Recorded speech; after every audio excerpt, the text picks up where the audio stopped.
This year, auto manufacturers expect to sell 1.7 million compact sedans in America, making it one of the most hotly contested segments in the country. Which is why we're here with another massive comparison test that only Motor Trend can execute. We've gathered 8 of the most popular C-segment sedans, including heavyweights from Honda, Toyota, and Ford, redesigned models from Volkswagen and Hyundai, and newcomers from Chevy and Kia. What we're going to do is take them out and do our standard Motor Trend testing, and then up to Tehachapi, California for driving routes. After that, we'll sit down with our judges and discuss the merits of each vehicle, taking into consideration things like value, styling, performance, and fuel economy.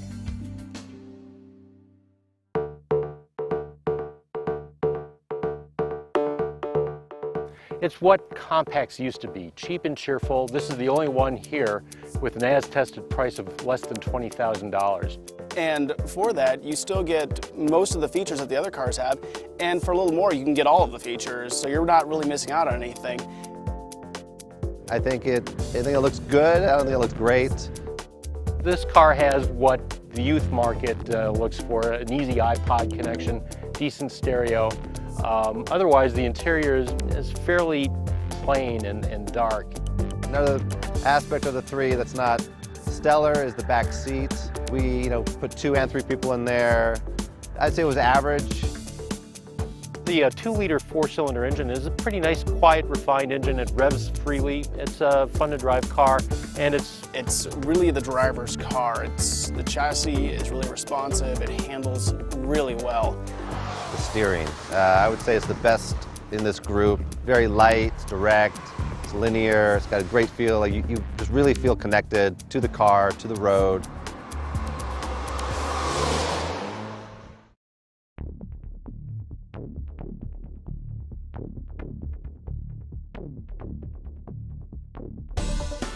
I like the exterior styling. I think it's really mature, it's sporty, it's European. The worst part about the Cruze has to be the interior. The hard plastic dash is just horrible, and the cloth inserts are the same. So even though it's a big car in the segment, back seat suffers. The package inside is not that great. Now the Cruze's EPA fuel economy rating is towards the back of the group, and part of that's it's the heaviest car here. Pretty fond of the engine. It's a 1.4 turbo, so the torque is pretty good mid-range. So you step on the throttle and you can really kind of come out of turns nicely. The transmission, at least in manual mode, the shifts are kind of slow to respond. Seems to be about a quarter-second delay. One of the best things about the Cruze is it's really quiet inside. Even out on the freeway at high speeds, it's a very nice ride. And even when you get onto a windy road, the car feels very solid and planted and handles pretty well.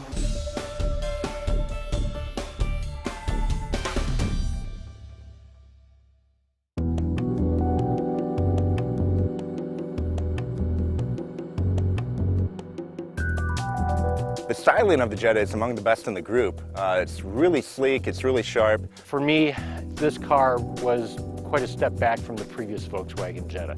The problem with the Jetta is that it costs $26,000, which is almost $2,000 more than the next most expensive car in the test. And for that price, the interior really is a letdown. To make this car competitive with Hondas and Toyotas, Volkswagen took a lot of money out of the interior.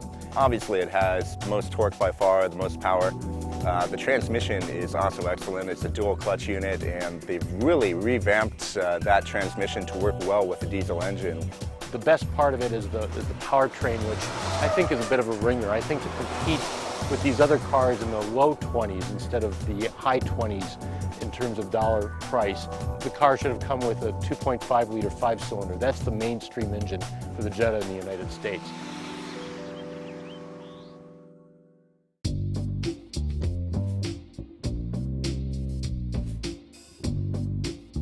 All right, so what can I say about the Elantra that hasn't already been said? I do like the way it's styled quite a bit. I call it the atomic guppy. It's quite attractive to my eye. Others say it might get dated very soon. Very nice interior, even has heated seats in the back. Now we've got the top trim level, of course, but it's also one of the quietest cars here, maybe the quietest car among our 8 compacts. It's loaded to the gills with features. It has the entire kit and about 3/4 of the caboodle of the things you would find in higher-end luxury cars.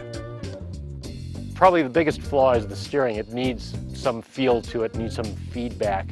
I didn't find it to be that bad, but it did lack a bit of precision, particularly when you were taking it up into the canyons. But you know, for around town and on the freeways and commuting, it's fine for me.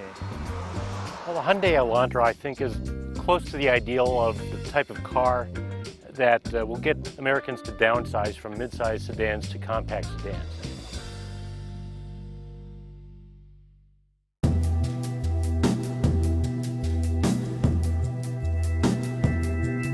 So the Ford Focus is basically a working example of how important a good set of tires are. The Michelin PS3s transform this car. They make it the best handling, almost the best accelerating, the best stopper in the group. Ford chose to use an electronic limited slip differential on this car instead of a mechanical one. Some people are going to cringe at that, but really it works well. It's great that it has a twin clutch transmission in this segment. This and the Jet are the only two cars that have that. What's disappointing is how clunky and how unpolished the twin clutch feels. Leaving from a stop in slow speeds, you get all this kind of shuddering when changing gears. With the sportiest suspension and the most aggressive tires, we really expected this car to ride the worst and to be the loudest, but it really wasn't like that at all. Well, when you hop inside, it kind of feels like you're getting into an alien spaceship. The design is so different from anything else in this field. While the Focus Titanium isn't slow, it never really feels fast. The chassis is so good that you're always kind of wanting more power. It really makes us look forward to the Focus ST, but this one, you just never feel like you're on the edge.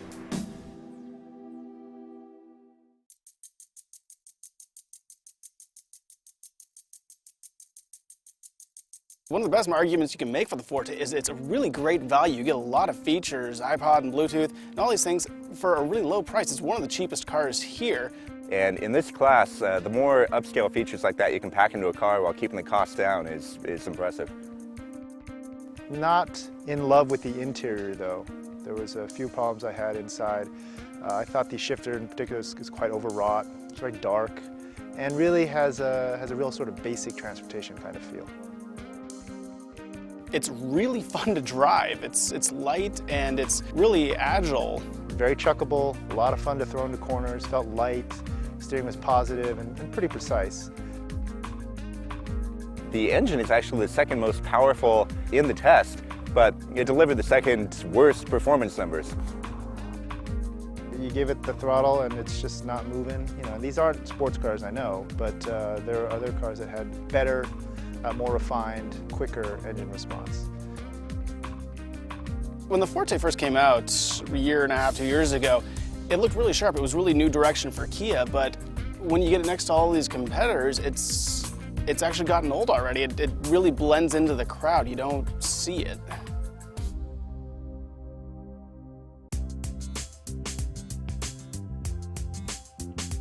Now with the Toyota Corolla, I actually kind of like the way it looks. There are some people here who thought it was kind of plain Jane styling, but for me it is it's very solid. It's got a sort of a handsome nose that reminds you of a Camry. There is a good car somewhere in there. It's just hidden by equipment that is just behind the times in this group. It really is sort of old school feeling. It's got a 4-speed automatic. Steering is really sort of Toyota numb, as people like to say. When you're on the freeway, when you're going up a mountain pass, you're either lugging in third gear or you get too much of a kick down and you're in second and the thing's just zinging towards redline.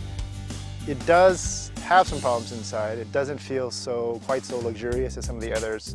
The car is so successful because it has a Toyota badge. I really wish people would look more closely at the quality of the pieces on it, and I wish Toyota would pay more attention to making a better car and not just a profit maker.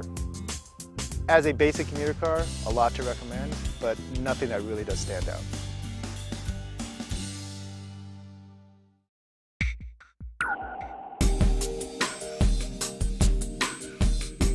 The Civic may be the heavyweight in this category, but it's the flyweight in this comparison. It's almost 500 pounds lighter than the heaviest car here. It has a more mature feel now, and what I mean by that is it's smoother, it's quieter, it's more refined. It really feels like a baby Accord now.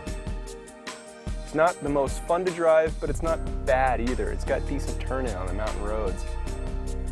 Previous car had 140 horsepower, the new car has the same. Now fuel economy is up, so that's great, but I do wish it had more power. The previous generation looked really good. It was a really standout car as far as styling. The new car looks actually quite similar, but not as good. Biggest problem I have with the Civic is that I physically don't fit in the car. I'm 6'3", a little over 200 pounds, and I just can't get comfortable in it. There's not enough headroom. I have to sit kind of funny in it. My leg ends up getting sore from the gas pedal angle. It just wasn't designed for someone of my size. The Civic is a car I could recommend to friends, family who don't care about cars. And I could recommend this car without any issue, without any hesitation, because it's just so competent at driving. So after 3 days of instrumented testing and real-world drive loops, we have a winner. But it wasn't easy. Several of our editors noted repeatedly how close in performance, value, and feature set all of the competitors were. And there were compelling arguments for choosing more than just one winner. But that's not how we do it here at Motor Trend. There can be only one. And in this case, it's the Hyundai Elantra. The secret to the Elantra's win? Keeping it real. In this case, really stylish, authentically sophisticated, and content-rich. Our editors liked the Elantra's smooth and modern sheet metal, even though some thought it might age quickly. Inside, the Elantra was king, and not just when it came to style and comfort. Hyundai managed to stuff an impressive array of standard features into Elantra, including a power sunroof, Bluetooth connectivity, and leather seating surfaces that are heated in front and back. Few cars in the industry even offer this as an option. Ride quality was also singled out as superior, a happy marriage of the lightness found in the Civic and smooth ride of the Jetta and Cruise.